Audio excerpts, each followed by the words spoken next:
విధాల మహిళల్ని గౌరవించిన ప్రభుత్వం కేసీఆర్ గారి ప్రభుత్వం. కానీ ఈరోజు రేవంత్ రెడ్డి గారి ప్రభుత్వం అడుగడుగున మహిళల పేరు చెప్పుకొని ఓట్లు వేసుకున్నారు.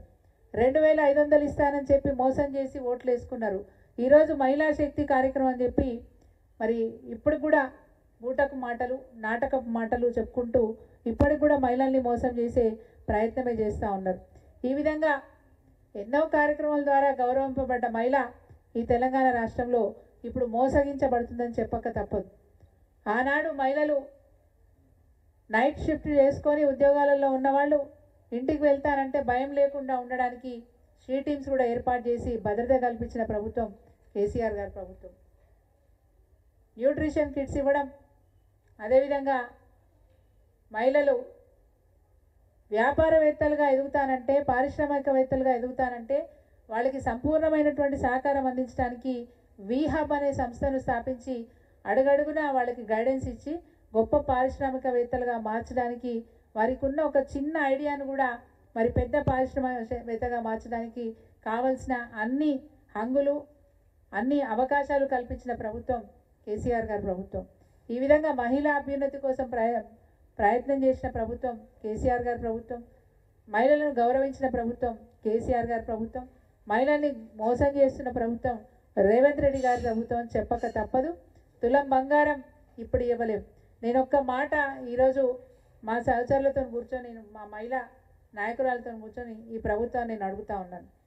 అలనాడు ఇన్ని పథకాలు మీరు ప్రకటిస్తూ ఉన్నారు, ఈ ప్రభుత్వానికి అంత ఆర్థిక స్తోమత ఉందా అంటే మేము చాలా సీనియర్లం, మాది ఓల్డ్ ఏజ్ పార్టీ, మాకున్న అనుభవం ఏ పార్టీకి లేదు, కాబట్టి బ్రహ్మాండంగా మేము అన్ని పథకాలు ఏర్పాటు చేయడానికి ఆదాయాన్ని పెంచుకుంటామని చెప్పి ఆ రోజు ఇప్పటి గౌరవనీయులు డిప్యూటీ సీఎం గారు ఆ రోజు ప్రగల్భాలు పలికినారు. మరి అంత అనుభవం ఉన్నవాళ్ళు అనేక పథకాలు 420 హామీలు ఇచ్చినారు. 420 హామీలలో ఎన్ని హామీలు మీరు పూర్తి చేసినారని మేము అడుగుతా ఉన్నాం. ముఖ్యంగా గౌరవ ముఖ్యమంత్రి గారు చాలా విచిత్రం అనిపిస్తుంది వారి గురించి ఆలోచించినప్పుడు.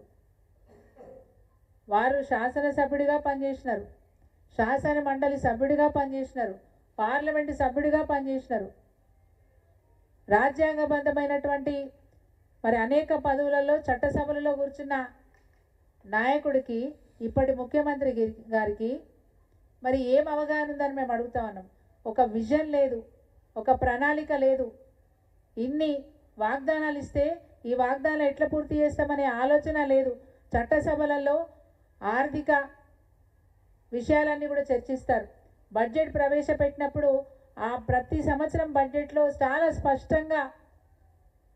స్పష్టంగా ప్రజలకు తెలియజేసే విధంగా ఆ రోజు వరకు ఆ సంవత్సరం వరకు ఉన్న ఆదాయం ఎంత, ఆ సంవత్సరం వరకు అయిన ఖర్చులు ఎంత, వివిధ విభాగాల్లో ఎంత ఖర్చు పెట్టాము, భవిష్యత్తులో వచ్చే ఆర్థిక సంవత్సరంలో బడ్జెట్ కేటాయింపులు ఏ విధంగా చేసుకుంటున్నాము అంచనాలతో సహా మరి బడ్జెట్ పెట్టడం అనేది సహజంగా జరిగే ఒక ప్రక్రియ. మరి 3 చట్టసభలలో కూర్చున్న రేవంత్ రెడ్డి గారికి ఈ వాగ్దానాలు చేసేటప్పుడు అవగాహన లేదా అని మేము అడుగుతా ఉన్నాం. ఆయన ముఖ్యమంత్రి అయిన తర్వాత ప్రజాస్వామ్యాన్ని అపహాస్యం చేసే విధంగా, ఈ రాష్ట్రం యొక్క కీర్తిని దిగజార్చే విధంగా ఖజానా ఖాళీ చేసినారు, అప్పుల పాలు చేసినారు. లంకె బిందెలు ఉన్నాయనుకున్నా మాయమైనవి అన్నారు. లంకె బిందెల గురించి ఎవరు ఆలోచిస్తారండి? తాంత్రికులు, మాంత్రికులు, దోపిడీ దొంగలు ఆలోచిస్తారు. ఒక ముఖ్యమంత్రి స్థాయిలో ఉన్న వ్యక్తి లంకె బిందెల గురించి ఆలోచించరు. లంకె బిందెల ఆలోచన ఎవరికి వస్తుందో మనందరికీ బాగా తెలుసు. ఈ విధంగా ఈ రాష్ట్రం యొక్క కీర్తిని అపహాస్యం చేస్తూ, ఈ రాష్ట్రం యొక్క అభివృద్ధిని కుంటుపరిచే విధంగా మళ్ళీ ఏ పరిశ్రమలు కూడా ఏ సంస్థలు కూడా ఈ రాష్ట్రానికి వచ్చి పెట్టుబడి పెట్టలేని పరిస్థితికి ఈ రాష్ట్రాన్ని తీసుకెళ్తున్న ప్రభుత్వం రేవంత్ రెడ్డి గారి ప్రభుత్వం.